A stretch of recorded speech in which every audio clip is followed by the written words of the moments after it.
बांग्लादेश में बीएनपी की इस जीत के साथ पूर्व प्रधानमंत्री खालिदा जिया के बेटे और बीएनपी के अध्यक्ष तारिक रहमान का प्रधानमंत्री बनना लगभग तय माना जा रहा है। और अगर यह हुआ तो बांग्लादेश में 35 साल के बाद कोई पुरुष प्रधानमंत्री चुनकर के बनेगा। नमस्कार, मैं हूं आशीष त्रिपाठी आपके साथ। बांग्लादेश की राजनीति ने बड़ा मोड़ ले लिया है। शेख हसीना अब सत्ता में नहीं है और लगभग 1.5 साल बाद हुए संसदीय चुनाव में जनता ने नया विकल्प चुन लिया है। नतीजों से साफ है कि बांग्लादेश नेशनलिस्ट पार्टी यानी बीएनपी को बहुमत देकर के सत्ता में बिठाने का फैसला हो चुका है। हालांकि पाकिस्तान की उम्मीद के मुताबिक यह परिणाम नहीं है, क्योंकि वो चाहते थे कि कट्टरपंथी जमात इस्लामी को जीत मिले, लेकिन जमात का गठबंधन लगभग 74 सीटों तक ही सिमटता हुआ दिख रहा है। पहले 5 बड़े बिंदुओं में बांग्लादेश के चुनाव को समझने की कोशिश करते हैं, फिर राजनीतिक परिदृश्य, भारत पर प्रभाव, पाकिस्तान की साजिशें, कोशिशें, उस पर बात करेंगे। दरअसल नंबर 1 ये कि यहां बीएनपी के नेतृत्व वाले गठबंधन ने 212 सीटें जीती थी। उसके बाद आंकड़ा यह बढ़ा, जबकि जमात के नेतृत्व वाले गठबंधन को लगभग 74 सीटें मिलती हुई नजर आ रही हैं। नंबर 2, शुरुआती रुझानों में गायेश्वर रॉय चंद्र ढाका 3 सीट से बढ़त बनाए हुए थे। अगर वो चुनाव जीतते हैं तो 1971 में बांग्लादेश की मुक्ति के बाद ढाका से पहला हिंदू सांसद बनने की भी संभावना यहां बन सकती है, जिसकी फिलहाल संभावनाएं ही हैं। हालांकि इस पर नंबर 3, गुरुवार को हुए चुनाव में जातीय संसद की 299 सीटों के लिए मतदाताओं ने मतदान किया, जिसके लिए बहुमत का आंकड़ा 150 रहा। और शेरपुर 3 निर्वाचन क्षेत्र में एक उम्मीदवार की मृत्यु की वजह से मतदान रद्द करना पड़ा। जातीय संसद में 50 सीटें महिलाओं के लिए आरक्षित हैं और उनका चुनाव 300 सामान्य सीटों में दलों के प्रतिनिधित्व के आधार पर होता है। नंबर 4, बांग्लादेश में ऐसा पहला आम चुनाव हो रहा है जब अवामी लीग की प्रमुख शेख हसीना शामिल नहीं हैं और वो भारत में हैं। वहीं बांग्लादेश के पूर्व प्रधानमंत्री खालिदा जिया, जिनका पिछले साल दिसंबर में निधन हो गया था, खालिदा जिया ने दशकों तक देश की राजनीति पर अपना दबदबा बनाए रखा था। नंबर 5, बीएनपी का मुख्य प्रतिद्वंदी जमात इस्लामी का नेतृत्व वाला 11 दलों का गठबंधन। जमात इस्लामी कई वर्षों तक बीएनपी का सहयोगी रहा है और अब जनता का समर्थन किसे मिल रहा है, इस पर बात करेंगे। दरअसल जमात का कई वर्षों तक बीएनपी का सहयोगी रहना, जमात का समर्थन करने वाली पार्टियों में नेशनल सिटीजन पार्टी का भी शामिल होना, ये एक अलग गठबंधन, एक अलग रणनीति दिखा रहा है। छात्रों और युवाओं का ये वही संगठन है जो हसीना विरोधी प्रदर्शनों में उभरा। बांग्लादेश वही देश है जहां 2024 के छात्र आंदोलन में सरकार को अपने घुटने टेकने पड़े। उस आंदोलन से निकले नेताओं ने बाद में नेशनल सिटीजन पार्टी बनाई और खुद को बदलाव का चेहरा बता दिया।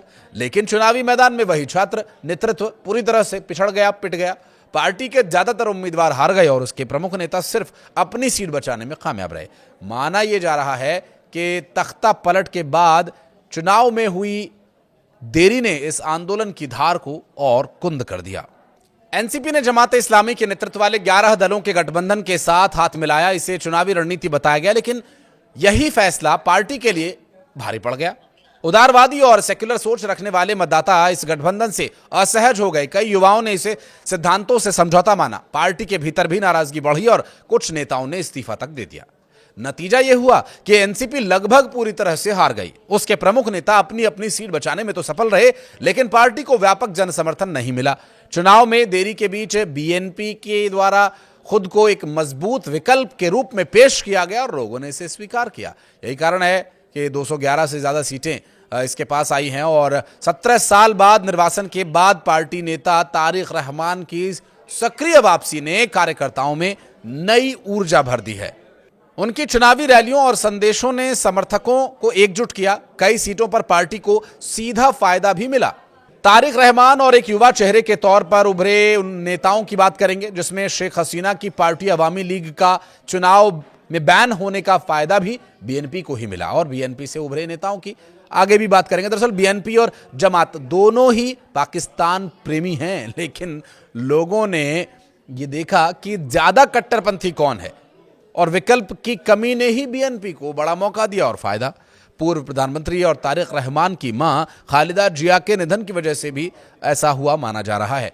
बीएनपी को लेकर लोगों में सहानुभूति रही, जिसका फायदा उसे इन चुनावों में मिला। जमात इस्लामी को भी उम्मीद के मुताबिक फायदा नहीं मिला। साल 1971 के मुक्ति संग्राम के दौरान पाकिस्तान का समर्थन करने का आरोप आज भी उनके साथ जुड़ा हुआ है। 55 साल पुराना यह दाग पूरी तरह से मिटा नहीं। चुनाव से पहले महिलाओं के नेतृत्व, वैवाहिक बलात्कार और सामाजिक मुद्दों पर दिए गए कुछ विवादित बयानों ने भी पार्टी की छवि को नुकसान पहुंचाया। युवा और महिला मतदाता उससे दूर होते गए। हालांकि बीएनपी भी पूरी तरह से बेदाग नहीं है, उस पर भी पाकिस्तान के प्रति नर्म रुख रखने के आरोप लगते रहे हैं। लेकिन इस बार जनता ने पुराने विवादों से ज्यादा मौजूदा स्थिति यानी राजनीतिक स्थिरता को तरजीह दी। तो वहीं इस चुनाव के बाद भारत की भूमिका को लेकर के या भारत पर पड़ने वाले असर को लेकर के क्या स्थिति रहेगी, आप इस बात का अंदाजा इसी से लगा लीजिए। प्रधानमंत्री नरेंद्र मोदी ने तारिक रहमान को बांग्लादेश में चुनाव में हुई जीत पर बधाई दी। उन्होंने कहा कि यह जीत दिखाती है कि बांग्लादेश की जनता को आपके नेतृत्व पर पूरा भरोसा है। दरअसल भारत हमेशा एक लोकतांत्रिक और आगे बढ़ते हुए बांग्लादेश के साथ खड़ा रहेगा।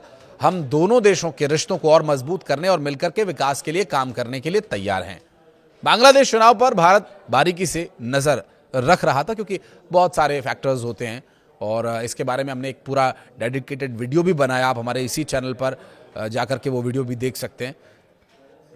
क्योंकि इस वक्त नई दिल्ली का जो रुख है वो ढाका के रुख पर निर्भर करता है, और ढाका के साथ हमारे नई दिल्ली के संबंध अच्छे बने रहें, ये हमारे लिए भी बेहतर है, उनके लिए भी बेहतर है।